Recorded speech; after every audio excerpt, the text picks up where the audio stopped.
Alright, now, I've been thinking about this a lot lately, why the fuck do we watch the NBA?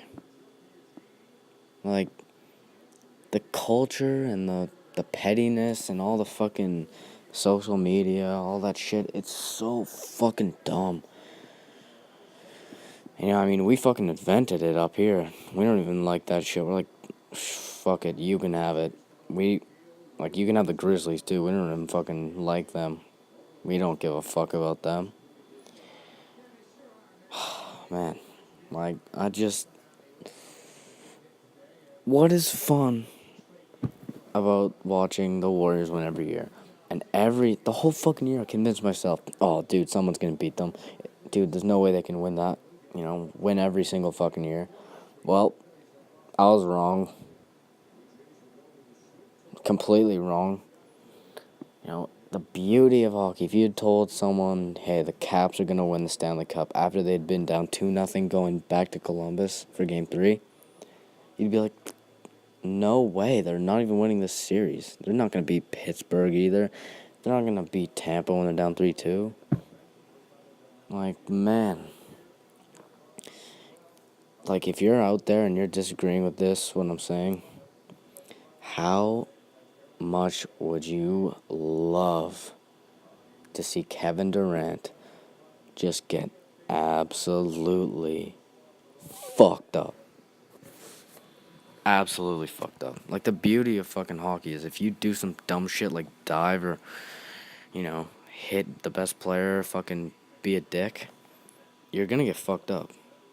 And the reason that they don't do it in hockey is because if go out there and watch Goon, it's a fucking great movie about this. It's nothing, you can slap me with a fine, you can, give me a warning, but if I see Marty McSorley on that bench, I'm not fucking doing anything because nothing scares a human more than knowing you are going to get your ass kicked. There's nothing scarier because it's, naturally that's what we think, you know? We can't, you don't want to get hurt. Fucking sure, take my money, take all that shit. I don't want to get fucked up. And, the NBA, every fucking, show me a foul where they don't exaggerate that shit. The NHL, they started doing this a lot. I saw in the playoffs, and it's awesome. Someone will trip someone, they'll give them a little extra fucking air on that trip. They're like, okay, dick, you're going to the fucking box too for embellishment. They're like, what the fuck? He tripped me. Yeah, he tripped you, but you're fucking diving too, so get in the fucking box. And, we really need to bring enforcers back more in the NHL because there's a reason why Connor McDavid hasn't missed a game since that first injury. Because, dude, if you fuck with McDavid, guess who's coming? That big man Lucic. And until they traded him, they had Patrick Maroon too there. They had some big boys, Matt Hendricks. They had some big boys to fuck your day if you tried to touch McDavid. And Crosby never had that in his career. That's why we didn't get the prime Crosby that we could have, 130-point Crosby that we could have had because he didn't have fucking enforcer to help him. There's a reason why some guys are, McKinnon doesn't really get fucked with because he's got some big boys on his team too. I think the world just needs to get tougher, especially the fucking NBA. Oh my god. I'm so done with the fucking petty bullshit. Dude, if you fucking... There's a reason why no one ever tweets at each other and fucking talks shit on someone's podcast and does all this bullshit. When fucking Kevin Durant went on CJ McCollum's podcast, talked shit to him on his podcast, and then CJ McCollum waited and then went on Twitter and started talking shit. Like, dude, just fucking drop the gloves right there. It's not that hard. It's really not that fucking hard. And they really need to put fighting in the NBA, man.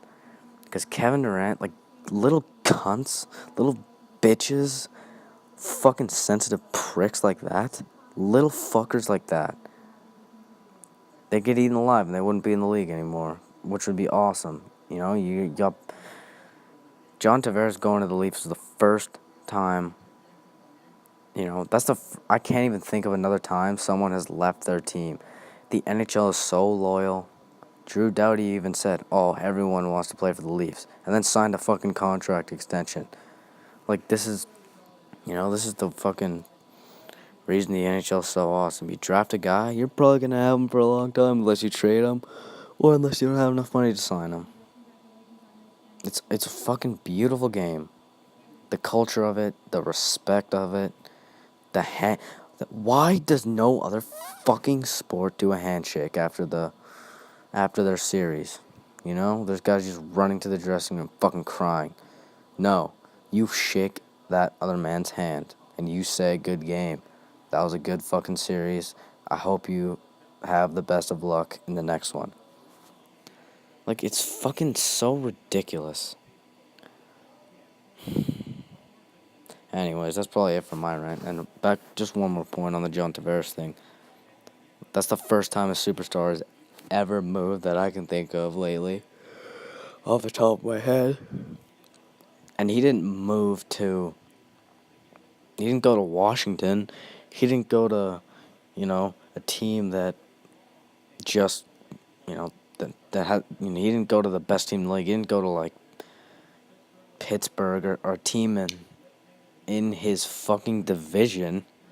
He didn't go to a team in his division that fucking was up 3-1 on him. Well, he didn't do some Kevin Durant bullshit. He went to home.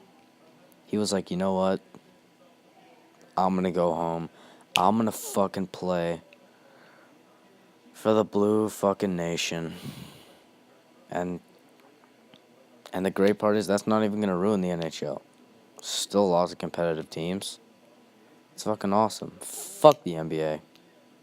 DeMarcus Cousins, that guy would die in the NHL. These guys would die in the NHL because they would just get fucked up, or they would just be like, "Okay, maybe I'm not gonna be such a dick anymore because I keep fucking up, and people are fucking murdering me, and I'm like, I'm not gonna be a dick anymore. I'm not gonna fucking talk all this shit on Twitter." Fucking, like, man, have you ever seen a hockey player talk shit on Twitter? No, never. Never, because you know what happens. Once again, this is the last thing I'm going to say. You don't talk shit on Twitter, talk shit on the ice, and if it gets too far, you handle it on the ice. And what happens after you fight? You tap a guy on the pads. "Hey, good job, buddy. You fought like a champ there. You're a tough guy, hey?" And then you go on your merry way, and you can fucking go to dinner after, Leave it all on the ice. That's the thing. Leave it all on the ice. Don't fucking leave it on Twitter. Alright, that's it for that one.